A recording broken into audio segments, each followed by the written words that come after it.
अल्लाह का वास्ता है बंदे आलवी साहब, आप जोश खिताबत में अहले बैत पर इतनी ज़्यादती न करें। उनका अल्लाह से बहुत करीबी ताल्लुक़ है। हज़रत उम्मे सलमा की रिवायत कि वो 10 मुहर्रम को असर के करीब सोई हुई थी तो ख्वाब में देखा अल्लाह के नबी, परागंदा बाल, सर में मट्टी पड़ी हुई और चेहरे पर भी मट्टी। तो उन्होंने पूछा, या रसूल अल्लाह आपको क्या हुआ? माशाअल्लाह का या रसूल अल्लाह। फरमाया, उम्मे सलमा हदर तो मक़तला हुसैन, ऐ उम्मे सलमा मैं हुसैन की शहादत को देख के आ रहा। ये 1400 साल के सारे ही बेवकूफ़ हैं जिन्होंने करबला में फ़र्ज़ी मज़ार बना दिए। अच्छा चलो वो फिर कब्रें ही बता दें, जिस रास्ते में उनको कत्ल किया गया तो वहाँ कब्रें तो बनी होंगी, कोई कब्रों की निशानी बता दें कि आपको हमें, चलो हम वहाँ जाके उनकी ज़ियारत कर लें।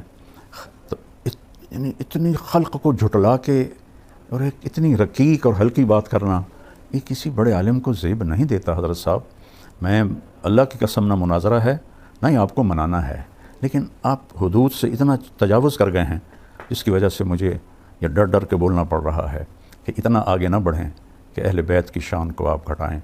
और एक फासिक व फाजर जिसको उसका अपना रिश्तेदार उमर बिन अब्दुल अज़ीज़ 20 कोड़े मरवाए कि तूने यज़ीद को अमीरुल मोमिनीन क्यों कहा है, कि जन्नत दोज़ख का फ़ैसला अल्लाह ने करना है। या बनी इसराइल के 100 आदमियों के कातिल को माफ़ कर दिया, उसको तवाइफ़ को प्यासे कुत्ते को पानी पिलाने पर माफ़ कर दिया, तो उसकी मग़फ़रत तो एक और चीज़ है। लेकिन हक़ाइक़ पर मैं आपके साथ थोड़ी बात करने की ज़रूरत की है, क्योंकि मैंने ये पहली दफ़ा सुना। आज मैं वहाँ से गांव से अपने फैसलाबाद आ रहा था तो रास्ते में मैंने ऐसे ही खोला तो करबला में कोई जंग नहीं हुई, तो मेरा मीटर घूम गया कि ये क्या कह रहे हैं, क्या फरमा रहे हैं।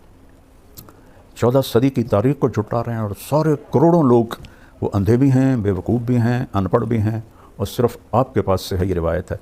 तो अब उन इमाम हुसैन की 3 शर्तों को क्यों दलील बनाते हैं? वो तो अबू मुखनिफ़ की रिवायत है, लूत बिन याहिया जिसको आप पहले कज़्ज़ाब कहते हैं, फिर उसी की आप लेकर और आगे लोगों को बंदे आलवी यूँ कह रहा है और बंदे आलवी यूँ कह रहा है। ऐसे बड़े बोल से बचना चाहिए। अल्लाह को आजिज़ी पसंद है, अल्लाह को उजब पसंद नहीं है। तो सैयदा ज़ैनब का यज़ीद के पास मेहमान बन के ठहरना, यार हैरत की बात है। ये हो सकता है? ये कैसे मुमकिन है कि वो यज़ीद की मेहमान बन गई? और यज़ीद तो कम वक्त उसकी 64 हिजरी में मर गया, 61 में वो बना था, 60 में, और 64 में मर गया 37 साल की उम्र में। तो सैयदा ज़ैनब तो बहुत बाद तक वहाँ रही हैं, अगर रही हैं।